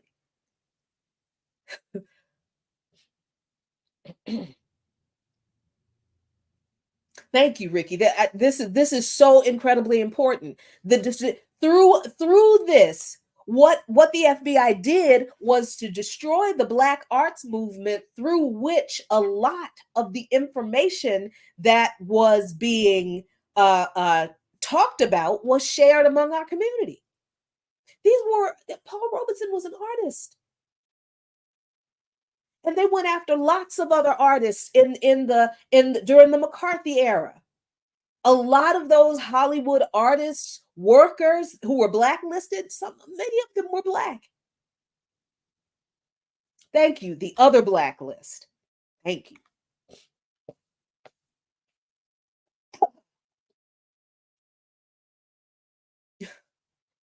So the fact that they were convicted on conspiracy charges is not new. It is shocking to a lot of people because the not guilty verdict on the other charge, it makes no logical sense for them to be guilty of one thing and not be guilty of another. That doesn't make sense. But none of this has ever made sense. It has never made sense. The accusations of colluding with Russia, of being agents of Russia or of China, but historically it had been Russia that had always been the people that were pushing the blacks' buttons. And it didn't matter if it was Malcolm X, if it was Dr. Martin Luther King. You do know they accused Dr. King of being a communist and being under the influence of Russia. Mm-hmm. Anti-communism is a big deal in this country. People in this country don't know what the hell communism is, but they hate it. and the politicians who push these actions by the intelligence and law enforcement agencies to criminalize people under the aegis of anti-communism, see, they know what communism is. They understand that communism is really the empowerment of the working class. They understand that, and that's why they don't want it here. So that's why they go after everyone, every generation. It has never failed. Every generation, when younger folks realize, oh, this capitalism thing sucks. It sucks. We are not getting any of the benefit of this. I think socialism is a good idea. Then at least that way we can get guaranteed housing. We ain't got to worry about paying for education, and we don't have to worry about going bankrupt because we can't afford health care or dying from a treatable disease because we can't afford health care. And so people start to realize, they start to learn what socialism and communism really are, because they have become disaffected, dissatisfied, and really just pissed off with this system. They finally understand that the American dream has always been a nightmare. It's always been a lie. Like George Carlin said, the only way you can believe in the American dream is you have to be asleep to believe it. And these folks woke up and they're like, wait a minute, there is no American dream. Can't even afford my rent. And I have a degree in 6-figure student loan debt that I'm never going to get rid of. And so these folks start to think, well, you know what? How do people in other countries deal with this stuff? And some of those folks heard from Bernie Sanders and they've heard the word socialism and they're like, well, it might not be so bad. And the government of this country, this capitalist country, they got to shut that shit down immediately, because they will not get rid of capitalism without a fight. So this Uhuru3 verdict, we're going to talk about it some more next week. I'm going to have my comrades on who can talk to us about what happened in the trial and their thoughts about the verdict and what it will mean. There are a couple of events coming up in a few weeks that are involved with the Steinware campaign that I'll let folks know. Yes, we're trying to get Jill on BLM, and when we do, if we are able to get her on BLM, because her schedule now is just nuts, because of course we're getting closer and closer to the election. But if we are able to do it, I cannot be a part of that interview because obviously conflict of interest, principles, and all that kind of stuff, you know. And then, yeah, I'm going to be gone. I'm going to be here. I'm going to try to continue to stream and do stuff while I'm on the road. I had to buy a hotspot because hotel Wi-Fi is a ripoff everywhere. So yeah, that's that. And tomorrow, for those of you who are in the DC, Maryland, Virginia area, please come out. I can say it now. Please come out to the Walter E. Washington Convention Center tomorrow night. 6 o'clock.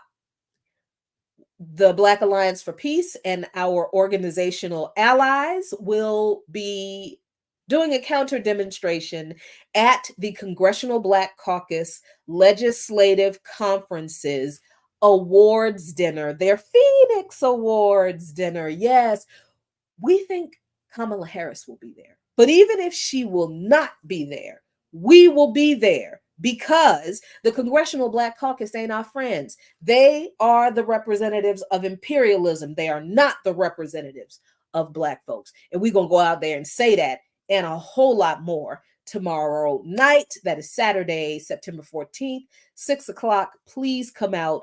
If you don't have banners, placards, that's okay. You have feet, you have a mouth. We're going to do chants. We need to show up and show these people we see you. And we're going to stay on you till you either go away or you do it right. So that's that. What else? What else is there? There is something else. I cannot think of what else it is. That's a clear sign that I've talked too much already, and it's time for me to go and have my yums. And yeah, a lot going on, a lot of work. Once this election is over, I think I'll get back to some kind of regular something. But woo, this has been a lot. It's been very interesting, very educational, and as much as I was kind of dreading doing it at first, it's actually been a whole lot of fun. It's really been a lot of fun. I don't know if I would do it again, um, but it's been a lot of fun, and I'm glad to have had the experience, because I learned a lot, and I think I met some dope ass people. So that's great, just like y'all. Y'all are some dope ass people, and I appreciate you hanging out with me on Fridays at 5 o'clock and hanging out for the little after party. I know, Ricky, I'm sorry, but I know we keep getting caught up in stuff, and we'll get some yums tomorrow. We'll get some yums tomorrow for dinner. So yeah, I just thank you so much for hanging in here with me through this entire journey. I Y'all have been fantastic. The support, the absolutely, thank you. Thank you for sticking with Luke Mon Nation throughout all the ups and downs, a lot of downs, a lot of downs, and a few ups. So we'll see what the future shall bring. And I hope we get to see it together. So thanks a lot, y'all. I'm going to eat my chicken now. I'll talk to y'all later. Peace. See you next week at some point. I don't even know when. I don't know. Have a good weekend. All right, y'all.